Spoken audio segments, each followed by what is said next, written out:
नमस्कार दोस्तों, मेरा नाम ज्ञानेश्वर है और आपने देखना शुरू किया है खबरों के पीछे। रात के ठीक 9 बजे हैं। मुझे पता है आप किसी नई कहानी का इंतजार कर रहे होंगे, लेकिन आज आपको हम कोई कहानी नहीं सुनाने जा रहे हैं। आज आपसे हम कुछ रूबरू होना चाहते हैं, चिंता जाहिर करना चाहते हैं। बिहार को लेकर चिंता, पटना को लेकर चिंता, और मुझे विश्वास है कि इस चिंता में आप भी साझीदार होंगे, क्योंकि आप भी बिहार के हैं। यदि हमारे दर्शक बिहार से सुन रहे हैं, देख रहे हैं, देखिए, चिंता इस बात की है कि अपराध की कई घटनाएं मैं देख रहा हूं, और यह ऐसा भी नहीं है कि पिछले हफ्ते 2 हफ्ते से, कई महीनों से, कि चेन स्नैचिंग में, मोबाइल छीनने में हत्या की वारदात को अंजाम दिया जा रहा है। यह बहुत ही खतरनाक ट्रेंड है, और जब ऐसा होने लगे तो समझिए कि शहर का माहौल खराब हो गया है। और यह भी समझना होगा कि इस प्रकार की वारदात में किस प्रकार के अपराधी शामिल हो रहे हैं और उसे रोकने का पुलिस या सिस्टम क्या है। देखिए, कल एक वारदात हुई, तारीख 9 सितंबर 2024, पटना सिटी के चौक थाना क्षेत्र में। बीजेपी के नेता, मंडल के अध्यक्ष रहे, महानगर के उपाध्यक्ष रहे, नाम श्याम सुंदर शर्मा उर्फ मुन्ना बाबा, बाबा के नाम से ही ज्यादा प्रसिद्ध थे। उन्हें भोरे भोर, मतलब अहले सुबह 4:45 में गोली मारकर हत्या कर दी गई। आप पूछेंगे कि यह सुबह 4:45 में बीच सड़क पर कर क्या रहे थे, घर के भीतर नहीं थे। देखिए, मैं बार बार ताकीद करता हूं कि जब शहर का माहौल खराब हो, जब आप किसी के निशाने पर हो, जब आपका कोई पीछा कर रहा हो, तो सुबह की दैनिक दिनचर्या को बंद कीजिए, मॉर्निंग वॉक बंद कर दीजिए, सेहत को ठीक रखने के दूसरे रास्ते तलाश लीजिए। तो देखिए, जो श्याम सुंदर शर्मा उर्फ मुन्ना बाबा की हत्या हुई है, कल सुबह हुए मॉर्निंग वॉक के लिए भी नहीं जा रहे थे। देखिए, इनके घर में बेटे का छेका आया था, जाते थे रोज मॉर्निंग वॉक के लिए, लेकिन इनके बेटे का छेका 8 सितंबर को आया था बोकारो से। इन्होंने बेटे की शादी तय की बोकारो के रहने वाले भोला शर्मा की बेटी के साथ, और 8 सितंबर को छेका हुआ। रात को समधी और बेटे के ससुराल पक्ष के कई लोग रुके हुए थे। सुबह उन्हें वापस जाना था, तो ये घर से निकले थे टेम्पो ठीक करने। वैसे रोज टहलने जाते थे ये मंगल तालाब। तो यह 4:45 पर सुबह में चौक थाना क्षेत्र में, अपने घर से बहुत ज्यादा दूर नहीं, गुरु गोविंद सिंह पथ में इनका घर है, रामदेव महतो सामुदायिक भवन मोड़ के समीप, यह सड़क किनारे सीमेंटेड फुटपाथ पर बैठे थे और टेम्पो का इंतजार कर रहे थे। मोबाइल पास में था, गले में सोने की चेन नहीं, चांदी की चेन थी, 3500 रुपए भी थे। तभी एक बाइक पर सवार 3 अपराधी आते हैं। जो बाइक चला रहा है उसने हेलमेट पहन रखा है, जो दूसरा है जो बीच में बैठा है वह टोपी पहन रखा है, और जो तीसरा है उसका चेहरा खुला हुआ है। सब कुछ सीसीटीवी में कैद है। और ये तीनों बाइक से जाते हैं श्याम सुंदर शर्मा उर्फ मुन्ना बाबा के पास। वहां हाथापाई होती है और इसके बाद गोली फायर की जाती है। वे वहीं लुढ़क जाते हैं, 2 गोलियां लगती हैं। देखिए, इसके बाद कोहराम मचना है। वैसे सुबह बहुत चहलकदमी नहीं है, उन्हें अस्पताल ले जाया जाता है, डॉक्टर उन्हें मृत घोषित कर देते हैं। और प्रथम दृष्टया जिस तरीके से हाथापाई हुई है, ऐसा प्रतीत होता है कि मोबाइल छिनतई में मर्डर को अंजाम दिया गया है।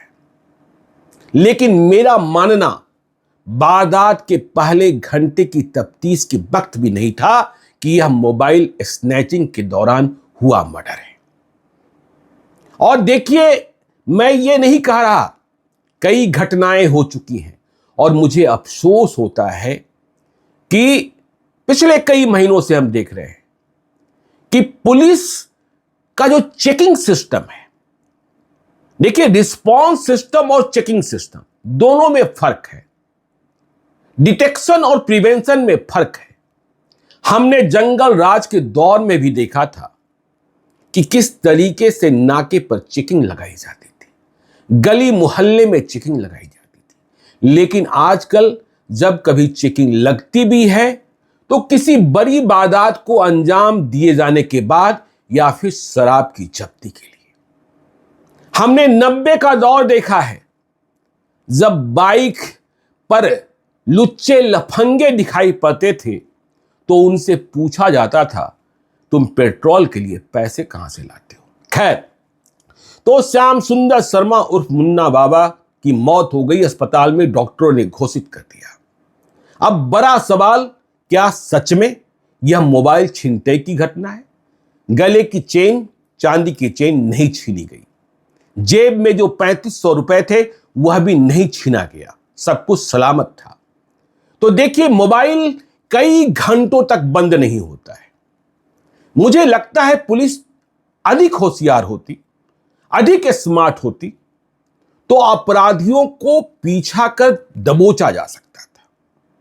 मोबाइल की घंटी बज रही थी, लेकिन जब तक कॉल रिसीव नहीं होता है तब तक असली लोकेशन की जानकारी नहीं होती। कुछ एसएमएस किए जा सकते थे, तुरंत पता चलता। खैर, आखिर में खाजे कल्ला थाना क्षेत्र में रात को वह मोबाइल मिल गया जो लूटा गया था। तो इसका आशय यह कि यह मोबाइल छिनतई में हुई हत्या नहीं थी। तो फिर यह हत्या हुई क्यों? देखिए, जो वजह आपको हम बताने जा रहे हैं वह और खतरनाक है।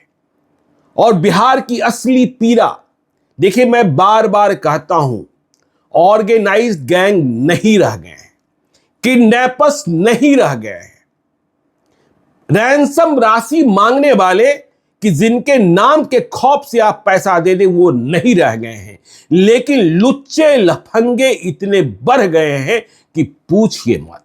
और इसमें सबसे बड़ा कसूर जो है वह गीला नशा नहीं, सूखा नशा का है, जो शराबबंदी के बाद सबसे तेजी से बढ़ा है, मतलब स्मैक और स्मैकियर्स। तो खबर यह आ रही है कि ये जो भोला शर्मा, श्याम सुंदर शर्मा माफ कीजिएगा, उर्फ मुन्ना बाबा, भोला शर्मा समधी का नाम, तो मुन्ना बाबा के घर के पास स्मैकियर्स का अड्डा जमता था, स्मैक का कारोबार होता था। और ये ठहरे बीजेपी नेता।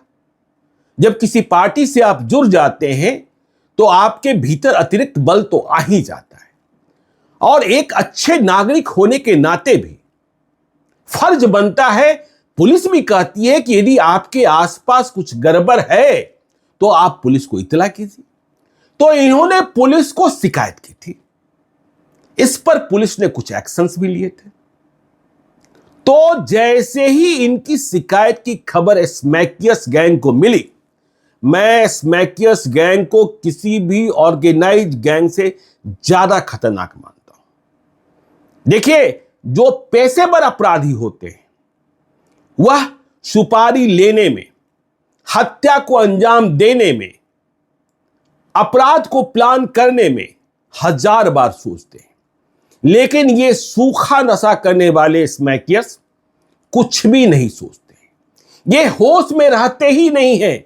और इनसे आप 1000, 2000, 5000 रुपयों में, क्योंकि इन्हें नशे के लिए, इन्हें ड्रग्स के लिए, इन्हें स्मैक के लिए तुरंत पैसे की जरूरत होती है, ये उसके बिना जिंदा नहीं रह सकते हैं, तो यह कोई भी काम कर सकते हैं। और ऐसे ही स्मैकियर्स अपराधी गिरोह जो सुपारी शूटर्स खोजते रहते हैं, उनके लिए सबसे कामगार, सबसे कारगर और सबसे सटीक शूटर साबित हो रहे हैं।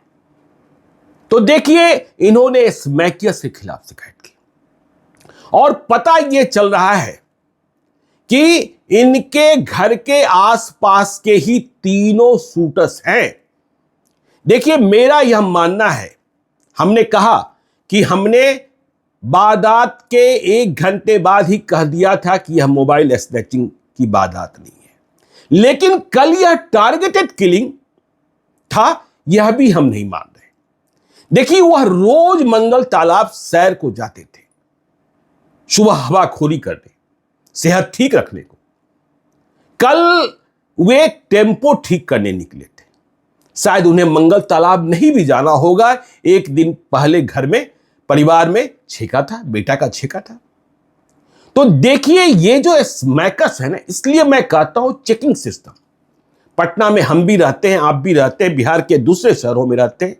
आपने देखा है कि पुलिस आजकल कहीं चेक भी करती है। तो ये जो स्मैकर्स हैं, जिनके निशाने पर ये श्याम सुंदर शर्मा उर्फ मुन्ना बाबा भाजपा नेता थे, अचानक से दिखाई पड़ गए और देखिए उसके बाद इनकी हत्या कर दी गई। यह कैसे रुकेगा, यह बड़ा सवाल है और चिंता का विषय है। इसलिए हमने कहा आज कहानी नहीं सुनाएंगे, हम पीड़ा व्यक्त करेंगे। देखिए, इस हत्या में शामिल एक अपराधी के बारे में कहा जा रहा है, जो इनका पड़ोसी है, कि वह कुछ दिनों पहले ही जेल से बाहर आया है और उसने लगातार 3 हत्याएं की है। अरे भाई, कोई जेल से बाहर आया, लगातार वारदात को अंजाम दे रहा है, तो आप क्या कर रहे हो? पुलिस क्या कर रही है?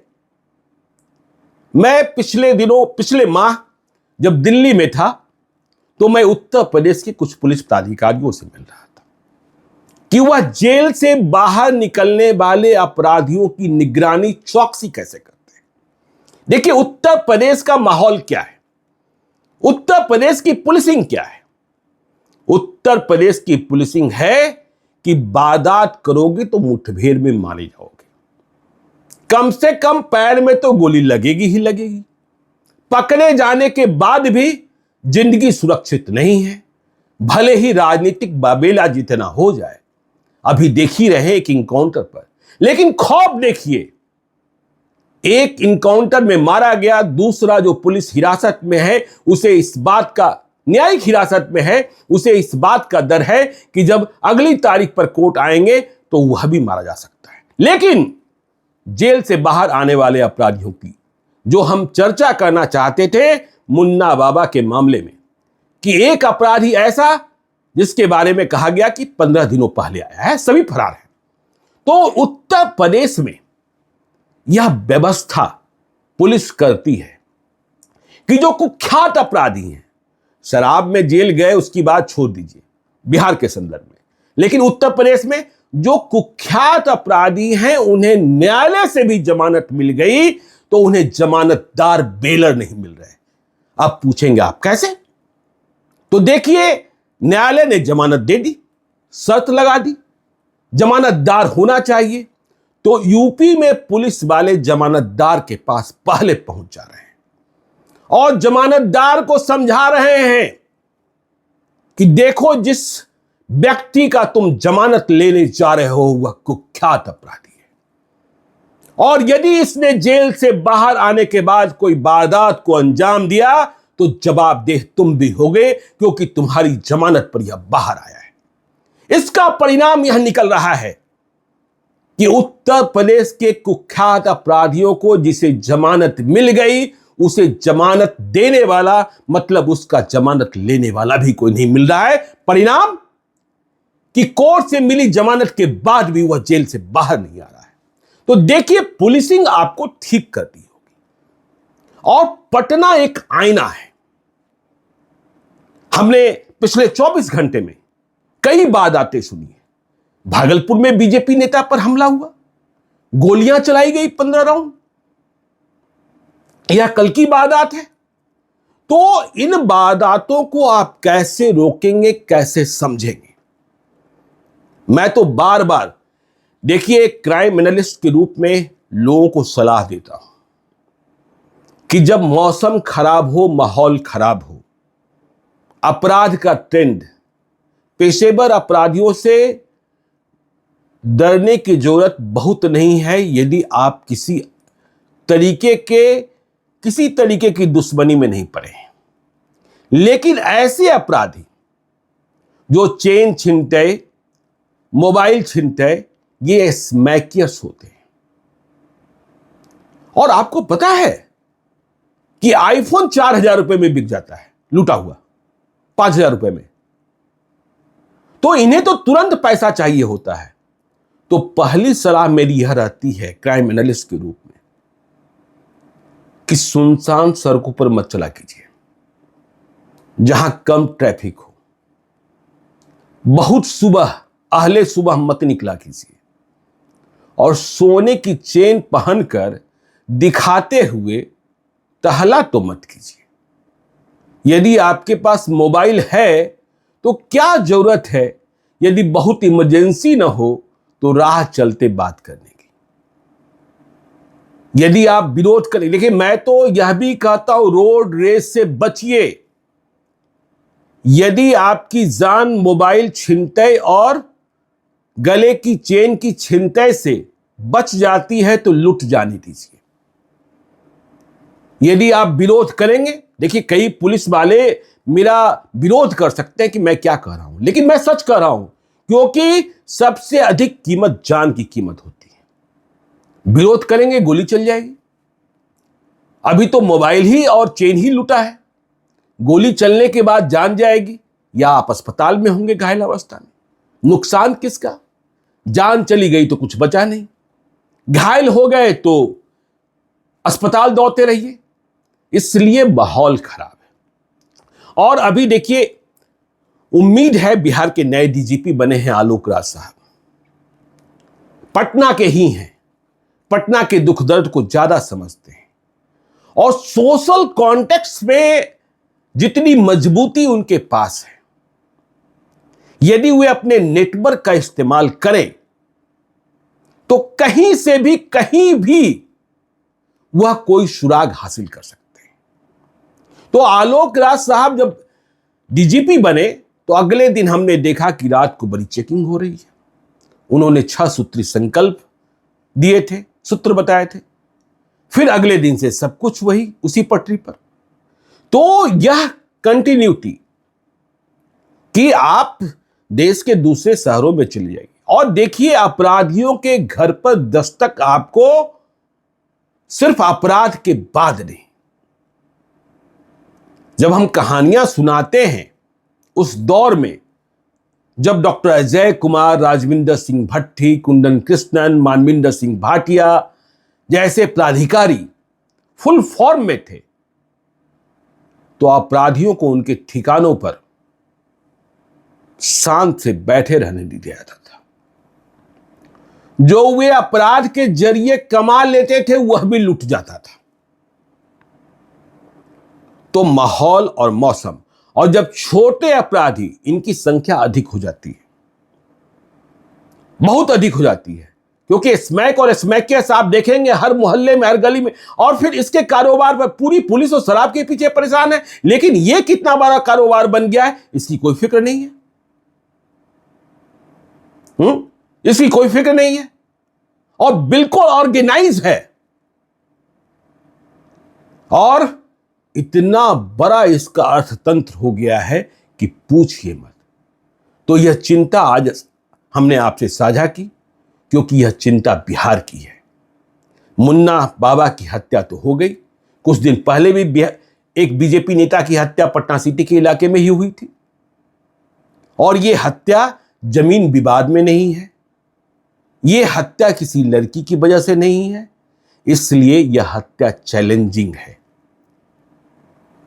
कि स्मैक और स्मैकियस और नशाखोर सुबह बाबा दिख जाते हैं, उन्हें गोलियां मार देते हैं, काम तमाम कर देते हैं, भाग जाते हैं। हाँ?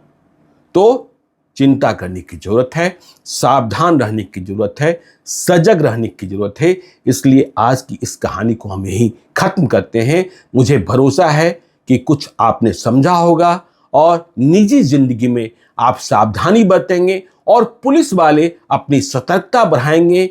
ऐसे गिरोहों के खिलाफ देखिए, सिर्फ बड़े नाम वाले अपराधी ही कोहराम पैदा नहीं करते हैं, तांडव नहीं बचाते हैं, ये ज्यादा खतरनाक हो गए हैं। इनके खिलाफ भी एक्शन लीजिए। और अंतिम सलाह, रोड पर चलते वक्त झगड़ा मत कीजिए।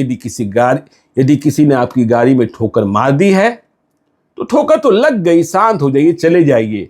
नहीं तो क्या पता वह कोई नशा में हो, उसके पास कोई असलहा हो और आपने बात बिगाड़ी और इसके बाद क्या हो जाए। तो आज यहीं आपसे विदा लेते हैं। कल एक नई कहानी के साथ रात ठीक 9 बजे हाजिर होंगे। तो चलते चलते, यदि अब तक आपने हमारे YouTube चैनल खबरों के पीछे को सब्सक्राइब नहीं किया है तो जरूर कर लीजिएगा। और यदि इस वीडियो को Facebook पेज के माध्यम से देखा है तो पेज को लाइक कीजिएगा। यदि कोई गलती दिखाई पड़ी हो, कोई भूल चूक, तो वह भी बताइएगा कमेंट बॉक्स में, हम जरूर सुधारेंगे। बहुत बहुत धन्यवाद।